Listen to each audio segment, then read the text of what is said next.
Hi, welcome back to GP Reactions. Hope you're well, hope you're having a great week, and as always, thank you for subscribing. So I'm going to be reacting now to a track by the Stranglers called European Female, and it was taken from the album Feline. So this entered the UK Top 40 around about the 8th of January 1983, and it kind of peaked at about number 9. So this was actually the Stranglers' first track or their first release on their Epic label. I think prior to this they had a non-album track which was Strange Little Girl. So yeah, this would have been their first release on the Epic label, and I believe this is taken live from the Tube, which was a Channel 4 television show, which I believe started in 1982, towards the end of 1982 I think. So yeah, I'm really looking forward to this. I've never seen this actually performed live, and I've never actually seen this on the Tube either. So without further ado, this is the Stranglers, European Female, live on the Tube. And here are the Stranglers. There you go.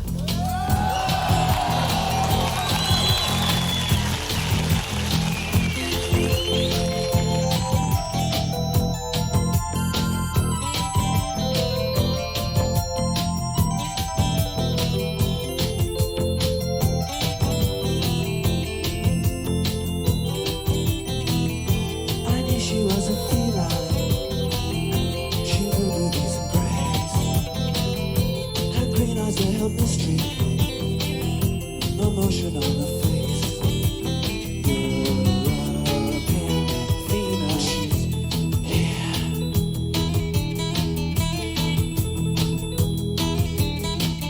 She speaks, her lips are kissing the air around her face. I don't always understand her. I love her every grace.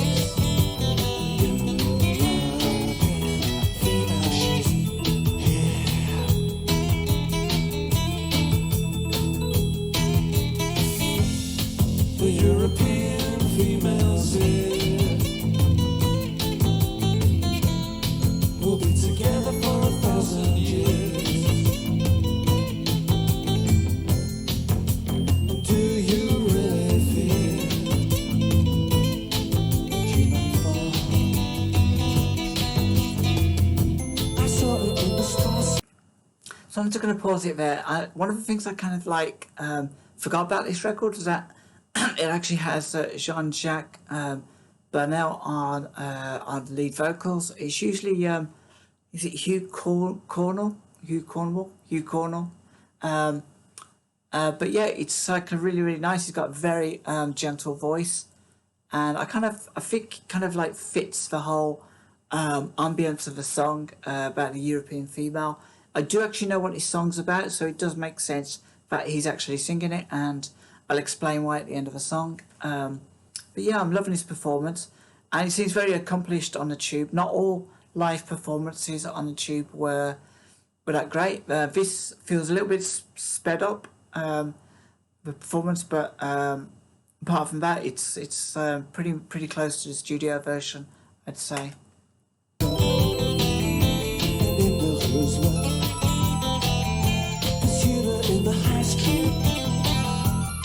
Loving the guitar work as well.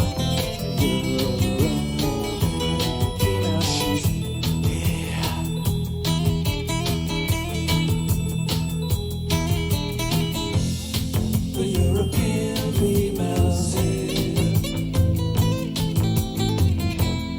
will be together for 1,000 years. Do you really feel that you might fall?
So that was the Stranglers with European Female, and that was really interesting performance. I really enjoyed that performance. It was very similar to the studio version. A little bit felt a little bit kind of sped up at the beginning, but yeah, no, it's pretty nailed it there. I love the fact that Jean-Jacques Bonnel was singing it, and he didn't have a shirt. I'm not sure whether he started out with a shirt or, whether this was their first song on the tube, or whether they did a few songs and he just ripped his shirt off or something, anything like that. I love the audience as well of YouTube. I do remember this show, and the audience always kind of felt a little bit edgier than the Top of the Pops. I think it took the tube itself took music into a different area. It kind of introduced a lot more live music, which was great. The performances weren't always so polished, but they were pretty interesting. I do remember a few bands off there, and I do like the fact that the tube used to play a lot of promo videos to music that you'd otherwise never get to hear about, perhaps unless it's on late nights on a John Peel Radio 1 show at the time. So yeah, I love these lyrics, and I kind of think I know the story behind this song. And that Jean-Jacques Bonnel was in a relationship with a girl. She was a Parisian ballerina, and this went on for 3 years, and I think it was quite a tempestuous kind of relationship, and I think it ended either just before this was released or even as it was being recorded. They were still together. I'm not entirely 100% about those facts, but I do believe that's what this song was about, and I think the lyrics are kind of really interesting as well. I was trying to kind of listen a lot more than I was listening to at the beginning of 1983. I was just turning 16. You couldn't kind of keep me still for 1 minute. I was all over the place like some kind of crazy whirling dervish, wanting to learn new things, wanting to do lots of different things, and I listened to a lot of these songs, but I never really kind of sat down and enjoyed the lyrics as such, or kind of even stopped to think what this song was about until many years on from this. And it's only been of like recent years that I've actually read the story about his relationship in this.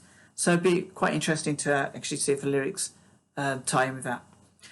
I knew she was a feline. She moved with ease and grace. Her green eyes, they held mystery, no emotion on her face. So I'm guessing this is about her being a ballerina, about the kind of performance that she would carry out and how she'd look during that performance. The European female, she's here. She speaks. Her lips are kissing the air around her face. I don't always understand her. I love her air and grace. The European female, she's here. The European female, she's here. We'll be together for 1,000 years. I'm not really sure what that's a reference to. We'll be together for 1,000 years. I kind of... I don't know why I kind of remember that phrase for something.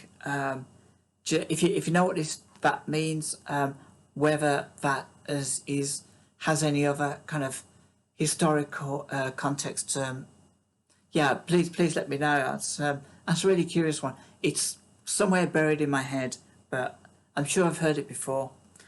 We'll be together for 1,000 years, and do you really fear that you might fall? I saw her on the Strasse. I saw her, and in the Rue as well. Pursued her in the high street. She had me in her spell. So I guess the European females here will be together for 1,000 years. I'm guessing that was a bit of I don't know, like a snide swipe at maybe the state of their relationship. But I think even if you kind of like love someone, or you're with them and you see if they got their good points, but I think people can have their bad points, and sometimes relationships can feel a lot longer than they have been, especially if you're going through a rough time and you're at each other's throats, metaphorically speaking. Yeah, I really, really enjoyed this song. It's felt very different to a lot of their music in the past. And it kind of felt lots really kind of stripped back as well. I love the bass and the lead guitar both playing together, and you could easily kind of pick up which one was there, sort of thing. Sometimes guitars become very generically sounding in the background. As I'm not a musician, I'm sure musicians can like really kind of pick up the intricacies of every instrument that plays and the keys and everything. But for me, sometimes music can sound as like one big blancmange in the background and the lyrics stand out. With this, I kind of felt that they were all individually equally important. And it's sad that I think it's Dave Greenfield that passed away. To kind of see him on a keyboard, that's quite sad. So guys, let me know what you think about this track. Let me know what you think about the Tube as well as a platform for performances in the early 80s. Really interesting that they were kind of performing on the Tube at this time,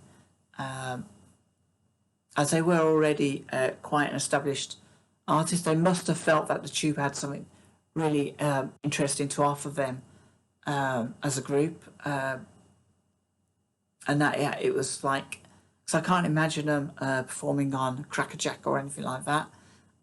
Some groups did.